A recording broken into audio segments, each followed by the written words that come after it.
Hello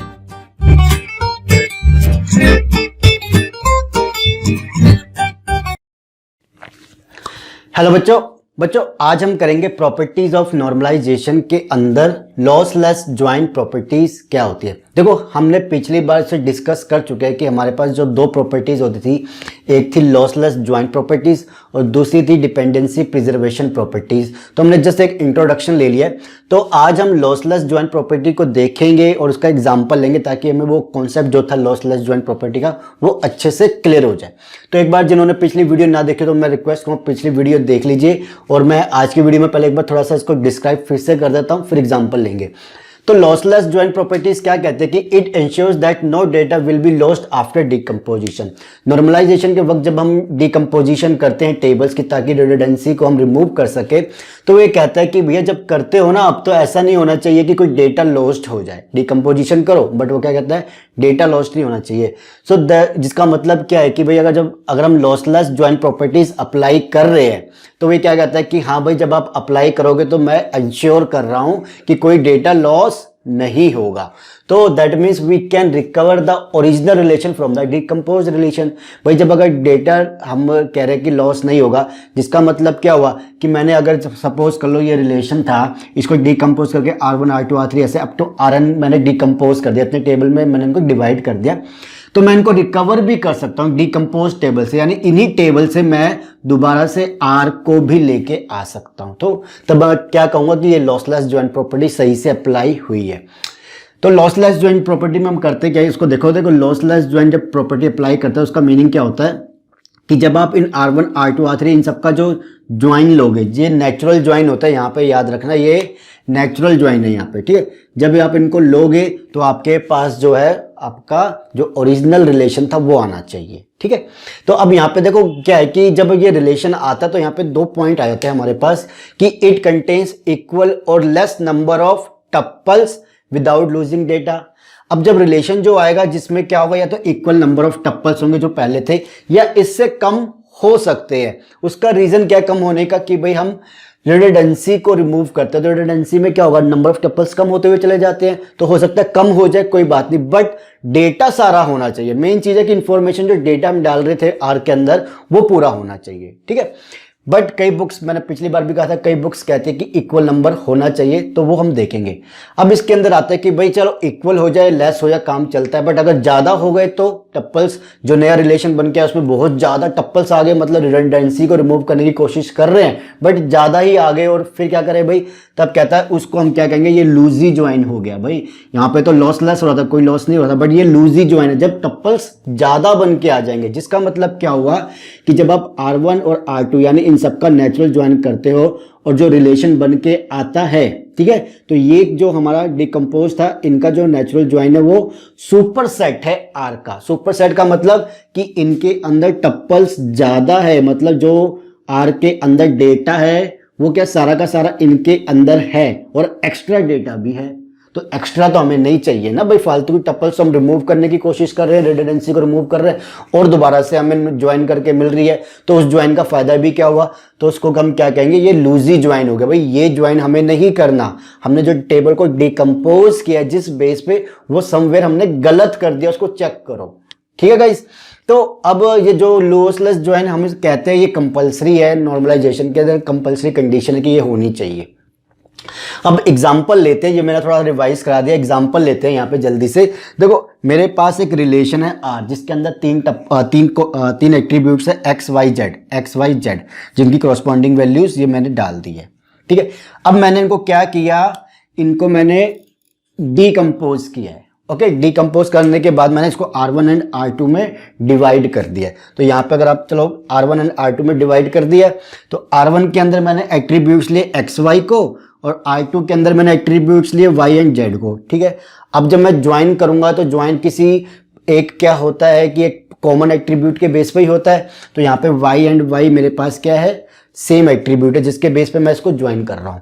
तो यहाँ पे अब जब ज्वाइन करोगे तो क्या लिखोगे, सबसे पहले वैल्यू देखो, आप लिखोगे कि y की वैल्यू क्या है, यहाँ पे 6 और यहाँ पे जहां पे मैच कर रही है वही आती है ना नेचुरल ज्वाइन पे, तो 6 और 6 यहाँ पे आ गई।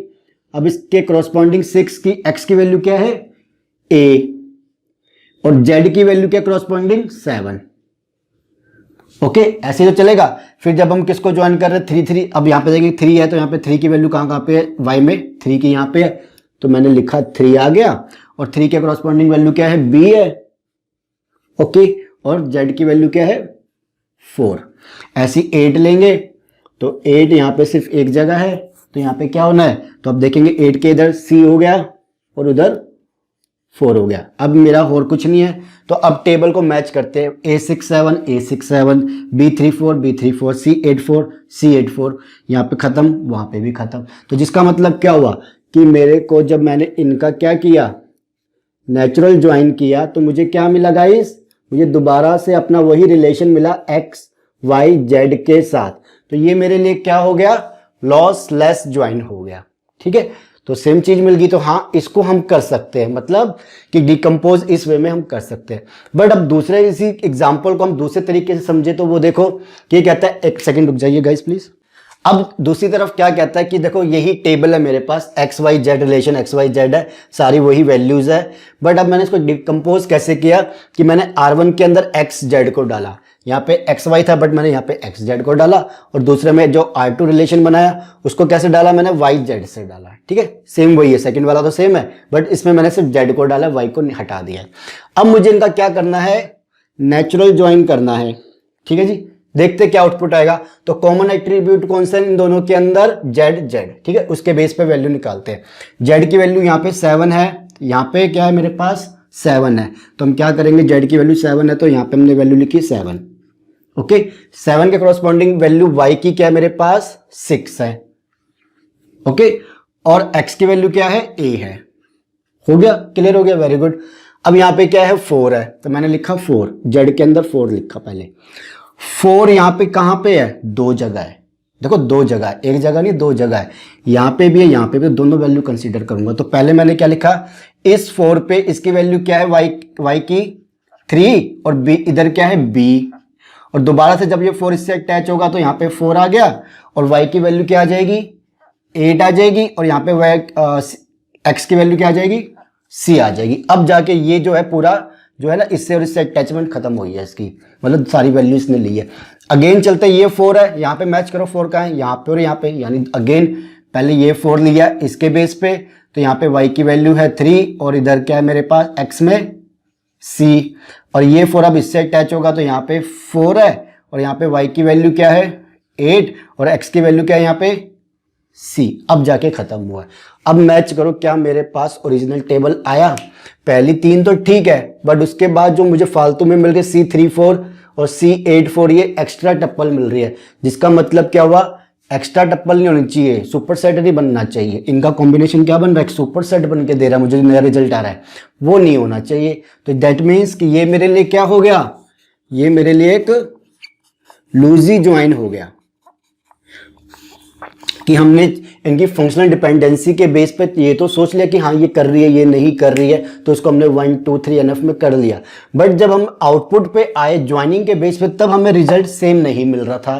तो हमने कहा कि भैया जब करो तो ऐसा करना है कि लॉसलेस ज्वाइन ही मिले, और जब करने के बाद अगर लगे कि लूजी ज्वाइन आ रहा है तो वो नहीं करना। ठीक है, तो ये था गाइस कि हमें जब करनी होती है नॉर्मलाइजेशन के अंदर तो इस तरीके की प्रॉब्लम आती है। 1 NF 2 NF और 3 NF में हमने ये तो सोच लिया कि फंक्शनल डिपेंडेंसी के बेस पे कि हाँ फुल्ली फंक्शनल डिपेंडेंट होना चाहिए, एंड साथ ही साथ दूसरे थर्ड में जब आते हैं तो हमने बोला ट्रांजिटिव फंक्शनल डिपेंडेंसी नहीं होनी चाहिए। बट उनके बेस पे ठीक है, बट साथ ही साथ हमें ये चीजें भी इंश्योर करवानी है कि भाई लॉसलेस ज्वाइन होना चाहिए। डिकम्पोज करना ठीक है ताकि रिडंडेंसी को रिमूव कर सकूं, बट डिकम्पोजिशन ऐसा भी होना चाहिए कि जब मैं बैक करूं यानी दोबारा से उसकी डी नॉर्मलाइजेशन करूं तो मुझे मेरा ओरिजिनल टेबल मिले ही नहीं, एक्स्ट्रा चीज मिल गई है, तो वो चीज हमें यहाँ पे रोकनी थी। तो ये पॉइंट हमें क्या बोला गया है कि कंपल्सरी है, इस चीज पर जरूर फोकस करना है हमें। ठीक है गाइस, तो ये था आज की वीडियो के अंदर कि कैसे हम लॉसलेस ज्वाइन प्रॉपर्टी को देख सकते हैं, समझ सकते हैं। अगली वीडियो में हम देखेंगे, लॉसलेस ज्वाइन पे ही चलना है अभी हमें। अगली वीडियो में हमें ये देखना है कि भाई हम एक एग्जांपल लेंगे जहां पे या कुछ कंडीशंस देखेंगे कि हाँ अगर मैं लॉसलेस ज्वाइन करना चाहता हूं किसी के ऊपर तो मैं ये कंडीशन अगर अपनी नॉर्मलाइजेशन के टाइम लगा दूं तो हाँ मैं क्या कहूँगा रिलेशन के ऊपर कि ये लॉसलेस ज्वाइन की तरफ ही जाएगा। तो 3 कंडीशन जो होती है वो देखेंगे हम। लॉसलेस ज्वाइंट प्रॉपर्टीज के अंदर, ठीक है। देन फिर हम मूव करेंगे अपने कुछ एग्जांपल पे, या जो हमारी फोर्थ नॉर्मल जो BCNF फॉर्म होगी उसको देखेंगे आगे जाके, ठीक है। वीडियो अच्छी लगी तो लाइक एंड शेयर कर लीजिए, चैनल सब्सक्राइब कर लीजिए एंड प्लीज चाहे शेयर ना कीजिए चाहे चैनल सब्सक्राइब ना करें, बट वीडियोस देख रहे हो तो प्लीज प्लेलिस्ट जरूर फॉलो कर लीजिएगा, लिंक डिस्क्रिप्शन में, ठीक है guys. Thank you and take care.